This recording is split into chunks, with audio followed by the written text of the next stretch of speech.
வணக்கம். Welcome to அம்மா IAS academy.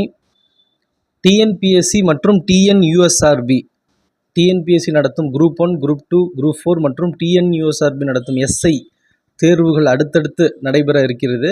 So இந்த தேர்வுகளை மையப்படுத்தி முக்கியமான கரண்ட் அஃபேர்ஸை பார்க்கலாம். ஃபஸ்ட்டு கரண்ட் அஃபேர்ஸ், விக்ரமசீலா பல்கலைக்கழகம் குறித்த ஒரு முக்கியமான ஒரு கரண்ட் அஃபேர்ஸ்.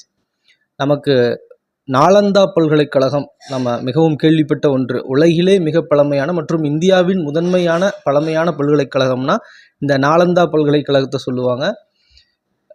இது மிகவும் பண்டைய காலத்திலிருந்தே புகழ்பெற்ற பல்வேறு அறிஞர்கள் கல்வி கற்ற ஒரு பல்கலைக்கழகமாக நாலந்தா பல்கலைக்கழகத்தை சொல்லுவாங்க. ஸோ இது பீகாரில் இருக்குது. பீகார் மாநிலத்தில் நாலந்தா பல்கலைக்கழகம் அமைந்திருந்தது. இந்த பல்கலைக்கழகத்திற்கு அடுத்து மிக பழமையான இந்தியாவின் பல்கலைக்கழகம் விக்ரமசீலா பல்கலைக்கழகம். இதுவும் பீகார் பகுதியில் அமைந்திருந்தது.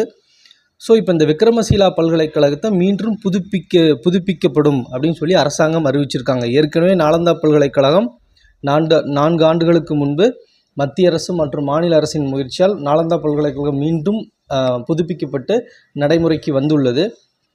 இப்போது விக்ரமசீலா பல்கலைக்கழகமும் மீண்டும் புதுப்பிக்கப்படும் என்று அரசாங்கம் தெரிவிச்சிருக்காங்க. இந்த விக்ரமசீலா பல்கலைக்கழகத்தை பொறுத்த வரைக்கும் இது பீகாரில் பாகல்பூர், கங்கை நதிக்கரையில் இருக்கிற பாகல்பூர் அந்த பகுதியில் அமைந்துள்ளது. இது கிழக்கு இந்தியாவில், அது மட்டும் இல்லாமல் இது ஏற்கனவே இந்த கிழக்கு இந்தியாவில் முக்கியமான ஒரு டூரிசம் பிளேஸாக, ஒரு சுற்றுலாத்தலமாகவும் இருந்து வருகிறது. நாலந்தா பல்கலைக்கழகத்தை பொறுத்த வரைக்கும் நமக்கு தமிழகத்தோட நெருங்கிய தொடர்பு இருக்குது. இப்போ நம்ம தமிழகத்தை சார்ந்த பல்வேறு அறிஞர்களும் அங்கே படிச்சிருக்காங்க.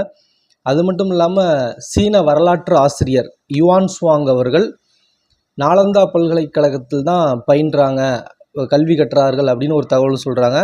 அவரோட மேல் படிப்பிற்காக நாலந்தா பல்கலைக்கழகத்தில் பயின்ற யுவான் சுவாங் அவர்கள் தன்னுடைய மேல் படிப்பிற்காக காஞ்சி பகுதியில் இருந்த, தமிழகத்தின் காஞ்சி பகுதியில் இருந்த ஒரு கடிகைக்கு கல்வி பயின்ற தமிழகத்திற்கு வருகை தந்தார் அப்படிங்கிற ஒரு குறிப்பையும் சொல்கிறாங்க. இதில் இந்த நாலந்தா பல்கலைக்கழகம் மற்றும் விக்ரமசீலா பல்கலைக்கழகங்கள் இந்தியாவின் மிக பழமையான பல்கலைக்கழகங்கள் என்று வரலாற்றில் பல்வேறு இடங்களில் இது குறித்து பல தகவல்களை பார்க்குறோம்.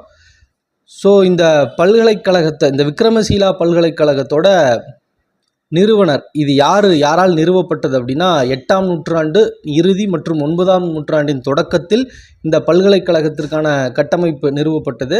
இதை பால வம்சத்தை சார்ந்த அரசர் தர்மபாலர் அவர்களால், வம்சத்தின் அரசர் தர்மபாலர் அவர்களால் 8ஆம் நூற்றாண்டின் இறுதி மற்றும் 9ஆம் நூற்றாண்டின் தொடக்கத்தில் இந்த பல்கலைக்கழகம் நிறுவப்பட்டது.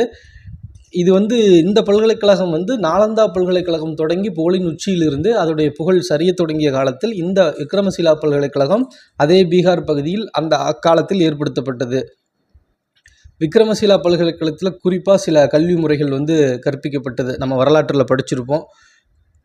தாந்திரீக பௌத்தம் மற்றும் வஜ்ராயன பௌத்தத்தின் முன்னணி மையமாக இந்த விக்ரமசீலா பல்கலைக்கழகம் ஒரு பௌத்த கல்வி மையமாக திகழ்ந்தது அப்படிங்கிற நமக்கு தகவலையும் நம்ம பார்த்துருக்கோம்.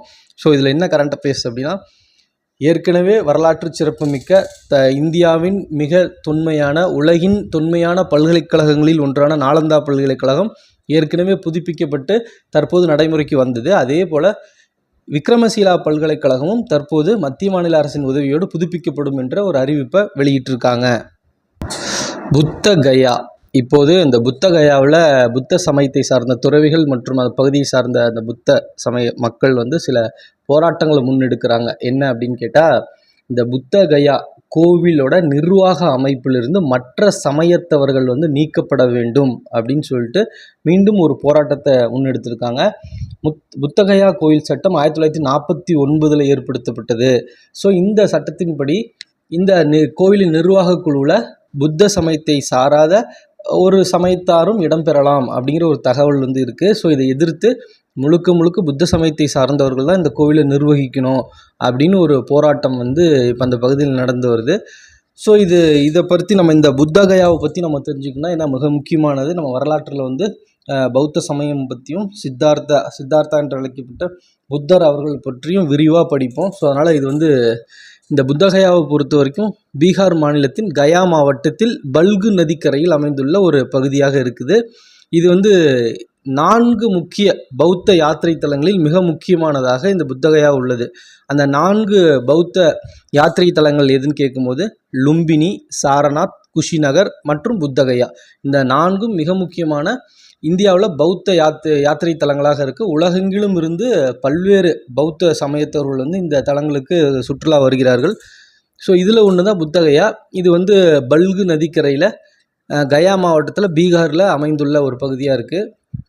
இங்கே தான் இந்த புத்தகயா ஏன் இந்த அளவுக்கு சிறப்பு பெறுதுன்னா, இங்கே தான் பொது ஆண்டுக்கு முன், அதாவது கிமு 6ஆம் நூற்றாண்டில் இளவரசர் சித்தார்த்தா என்று அழைக்கப்பட்ட நம்முடைய புத்தர் இளவரசர் சித்தார்த்தா வந்து இங்கே இருக்கிற போதி மரத்தின் கீழ் அமர்ந்து ஞானம் பெற்றார். பிறகுதான் அவர் புத்தரானார் என்ற ஒரு வரலாற்று சிறப்பு மிக்க ஒரு செய்தி நமக்கு தெரியும். அதனால தான் இந்த புத்தகயா இந்த அளவுக்கு சிறப்பு பெறுகிறது. இளவரசராக இருந்த சித்தார்த்தா போதி மரத்தின் கீழ் அமர்ந்து ஞானம் பெற்றார், பின்பு புத்தரானார். அது நடந்த இடம் இந்த புத்தகயா. இங்கே தான் இந்த போதி மரம் அமைந்துள்ளது. இங்கே தான் வந்து அதற்கு பிறகு கிமு 3ஆம் நூற்றாண்டு, புதாண்டுக்கு 3ஆம் நூற்றாண்டில் அசோகர் வந்து ஒரு வைர சிம்மாசனம் வஜ்ராசனா மற்றும் ஒரு கோவிலை வந்து இந்த பகுதியில் கட்டுறாங்க அப்படின்னு வரலாற்றில் சொல்கிறாங்க. பிறகு வந்து கிபி 12ஆம் நூற்றாண்டு, பொது ஆண்டு 12ஆம் நூற்றாண்டில் இஸ்லாமிய படையெடுப்புகளால் இந்த பகுதி வந்து செல்வாக்கு சரிவடைந்தது. ஆனால் வந்து பின்னாடி வந்து 19ஆம் நூற்றாண்டில் பிரிட்டிஷ் தொல்பொருள் ஆராய்ச்சியாளர்கள் வந்து மீண்டும் இதை வந்து புதுப்பித்து இந்த பகுதிக்கு உயிர் கொடுத்தாங்க அப்படின்னு வரலாற்றில் சொல்கிறாங்க. இதோட சிறப்பை போற்றும் விதமாக 2002ஆம் ஆண்டு இந்த தலம் புத்தகயா தலம் வந்து உலக பாரம்பரிய தலமாக யுனெஸ்கோ அமைப்பால் அறிவிக்கப்பட்டது. புத்தகயா அமைப்பானது 2002ஆம் ஆண்டு உலக பாரம்பரிய தலமாக யுனெஸ்கோ அமைப்பால் அறிவிக்கப்பட்டது. ஸோ இங்கே முதல்ல புத்தகயாவில் கோவில் கட்டியவர் பேரரசர் அசோகரை சொல்லுவாங்க. பொது ஆண்டுக்கு முன் 3ஆம் நூற்றாண்டு. அதுக்கப்புறம் அரசர் ஹர்ஷவர்தனா அவர் என்ன பண்ணுறாங்கன்னா, பொது ஆண்டு 7ஆம் நூற்றாண்டு, கிபி 7ஆம் நூற்றாண்டில் பௌத்த கட்டமைப்புகளை இந்த பகுதியில் அதிக அளவில் ஏற்படுத்துகிறாங்க அப்படின்னு தகவலை சொல்கிறாங்க. அதுக்கப்புறம் பிரிட்டிஷ் காலனித்துவம் இந்தியாவில் வந்து வளர்ந்து வந்தோடனே அவங்க என்ன சொல்கிறாங்கன்னா, 10ஆம் நூற்றாண்டில் அலெக்சாண்டர் கன்னிங்ஹாம் வந்து இந்த கோவிலை வந்து தன்னோட தலைமையில் புனரமைச்சு புதுப்பிச்சாங்க அப்படிங்கிற ஒரு தகவலையும் சொல்கிறாங்க. ஸோ இந்த புத்தகயா பொறுத்த வரைக்கும் புத்தர் வந்து ஞானம் பெற்ற இடம். போதி மரத்தின் கீழ் அமர்ந்து இளவரசர் சித்தார்த்தா புத்தராக ஞானம் பெற்ற இடம் என்று குறிப்பிடப்படுகின்றது.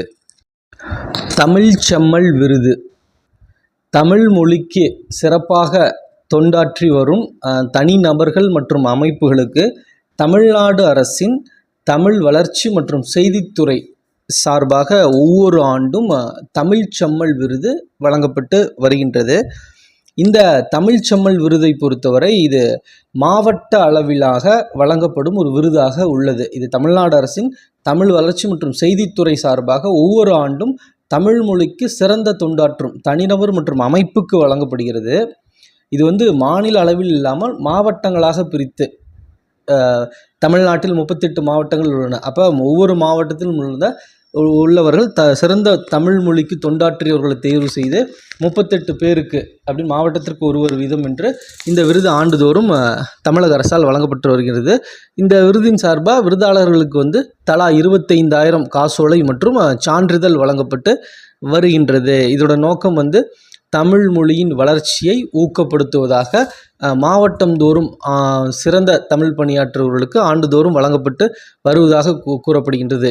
இதை போலவே கலைச்செம்மல் விருதும் வழங்கப்பட்டு வருகின்றது. அதாவது மரபு வழி மற்றும் நவீனபாணி ஓவியம், சிற்பக்கலை போன்ற பிரிவுகளில் சிறந்து விளங்கும் கலைஞர்களை தேர்ந்தெடுத்து கலைச்செம்மல் விருது ஆண்டுதோறும் வழங்கப்பட்டு வருகின்றது.